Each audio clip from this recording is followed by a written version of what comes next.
Hi, we are going to be reading the book Corduroy today. Now, we've been talking about the title of the book, and the title of this book is Corduroy. That's the name of the book. The author is Don Freeman. That means he's the one that wrote the book or wrote the words for this book. All right, this is our cover, and this is the back cover. We also have the spine. That's this section along the edge. And we are ready to look at the title page. Here is the title page of Corduroy. Now, on the title page here, you'll also see that Don Freeman was responsible for the pictures. He didn't just write the words, he also did the pictures. So that means he's the illustrator. He did the pictures also. All right, here we go.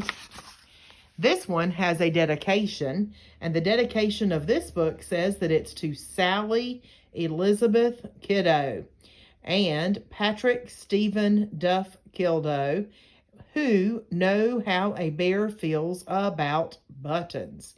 All right, we will find out what comes up and what happens with those buttons in this story. All right, here we go. Now, on the first page, we'll see some of the characters. One of the characters that we see here is Corduroy. Corduroy is a bear who once lived in the toy department of a big store. Oh, we've also found out about the setting. This is where the story took place. The setting is a big store. Day after day, he waited with all the other animals and dolls for somebody to come along and take him home. The store was always filled with shoppers buying all sorts of things, but no one ever seemed to want a small bear in green overalls. There he is. He's sitting on the shelf with all the other toys. All right. He is our main character. That's the character that we're going to be looking at quite a bit in this book. Then, one morning, a little girl stopped and looked straight into Corduroy's bright eyes. There he is, and there's our next character.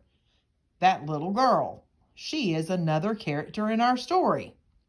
"Oh, Mommy," she said, "look! There's the very bear I've always wanted." Mom is our next character. "Not today, dear," her mother sighed. "I've spent too much already. Besides, he doesn't look new.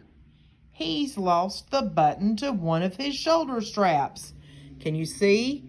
One of his buttons is missing. Oh no, what happened to his button?" Corduroy watched them sadly as they walked away. "I didn't know I'd lost a button," he said to himself.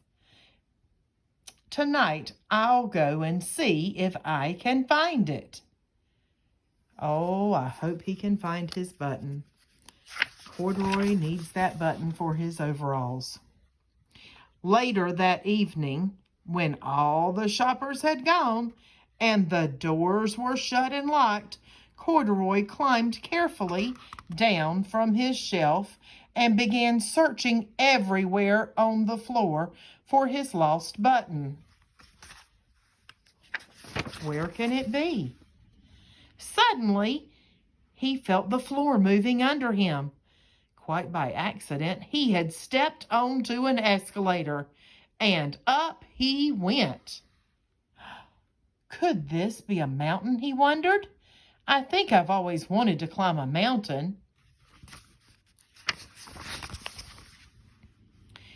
He stepped off the escalator as it reached the next floor, and there before his eyes was a most amazing sight. Tables and chairs and lamps and sofas and rows of beds. This must be a palace, Corduroy gasped. I guess I've always wanted to live in a palace.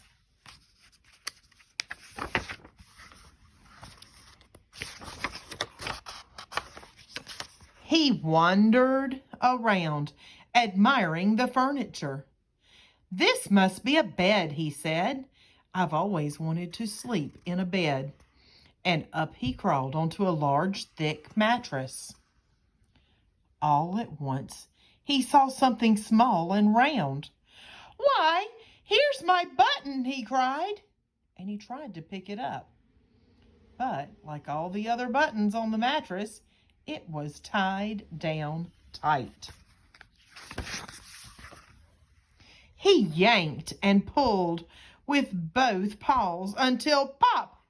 Off came the button, and off the mattress Corduroy toppled.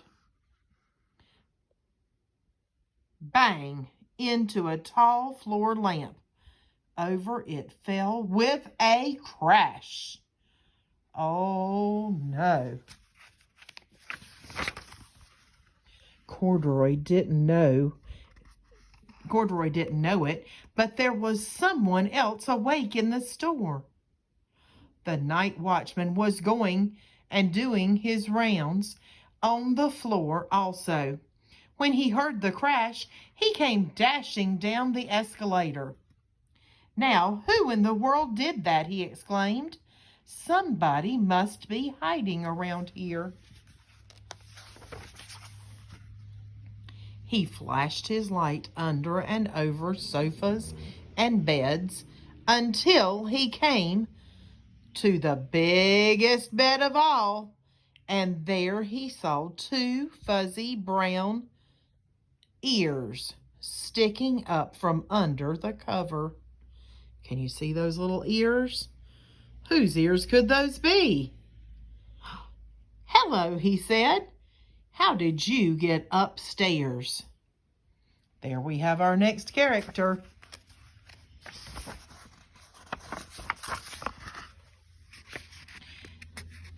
The watchman tucked Corduroy under his arm and carried him down the escalator and set him on the shelf in the toy department with the other animals and dolls. Corduroy was just waking up when the first customers came into the store in the morning, and there, looking at him with a wide, warm smile, was the same little girl he'd seen only the day before. "I'm Lisa," she said, "and you're going to be my very own bear. Last night I counted what I've saved in my piggy bank, and my mother said I could bring you home."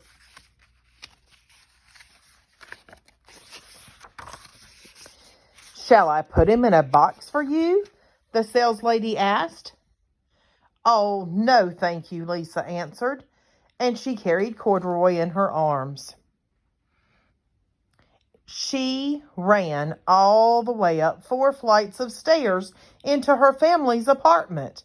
Now, this is the second part of our setting. The story started in the store, and now we're into the apartment where the little girl lives, and straight to her own room. Corduroy blinked.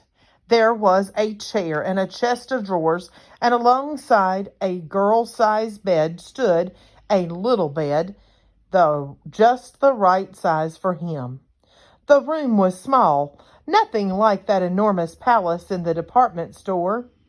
"This must be home," he said. "I know I've always wanted a home." Lisa sat down with Corduroy on her lap and began to sew a button on his overalls. I like you the way you are," she said, "but you'll be more comfortable with your shoulder strap fastened." "You must be a friend," said Corduroy. "I've always wanted a friend."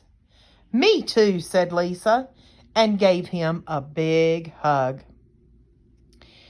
This story had something really important at the end that we learned about. We can see here that Lisa liked Corduroy the way he was. And that's something that we can think about when we have friends. We might like them the way that they are, and we can still help them like she helped him.